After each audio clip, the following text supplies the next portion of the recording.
पता है तहज्जुद बहुत ही अफजल इबादत है, तभी तो ये फ़र्ज़ नहीं की गई क्योंकि फ़र्ज़ इबादत तो इंसान अक्सर खौफ से भी पढ़ता है या ये सोचकर भी पढ़ लेता है कि उसका रोज़े महशर सवाल किया जाएगा, मगर तहज्जुद इंसान हर डर से आज़ाद होकर पढ़ता है। इसमें सवाल और जवाब का खौफ नहीं होता, ना ये सोचा जाता है कि ये फ़र्ज़ है, तहज्जुद इश्क की नमाज है, और बस ये सोचकर पढ़ी जाती है कि आज अल्लाह से मुलाकात करनी है, आज अल्लाह से तब बात करनी है जब सब सो रहे होंगे, जब गुफ्तगू की आवाज़ और हिचकियाँ लेता हुआ दिल किसी को दिखाई नहीं देगा।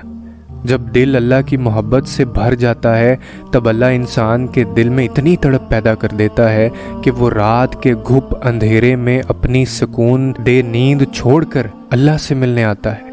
और सोचो वो मंज़र जब तुम अल्लाह से मुलाकात के लिए उसके रूबरू जाओ और वो पहले से तुम्हारा इंतज़ार कर रहा हो तो क्या कैफियत होगी। सारा जहां मोहब्बत के रंगों में ढल जाएगा, हर चीज़ मौजज़ा लगेगी और अल्लाह की मोहब्बत से दिल यूं फटने लगेगा जैसे सुकून से अभी जान निकल जाएगी। तभी तो सबसे लाडली इबादत है ये, और इस इबादत तक पहुंच जाने वाला अल्लाह का सबसे लाडला बंदा होता है। और बताओ फिर जब लाडला फरमाइश करता है तो क्या इसे फरामोश किया जा सकता है? क्या उसको रद्द करने की गुंजाइश बाकी रहती है?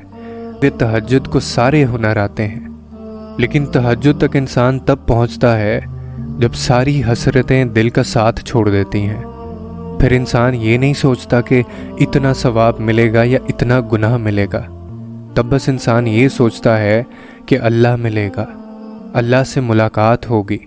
फिर तहज्जुद का पहला सजदा आखिरी सजदे की तरह किया जाता है, जैसे अभी जान निकल जाएगी, जैसे अभी अल्लाह की मोहब्बत दिल में समा जाएगी। बस फिर हम होते हैं और अल्लाह होता है, फिर वो सब मुकम्मल हो जाता है जो कभी अधूरा रह गया हो। तहज्जुद से बड़ी इश्क की कोई दलील नहीं हो सकती।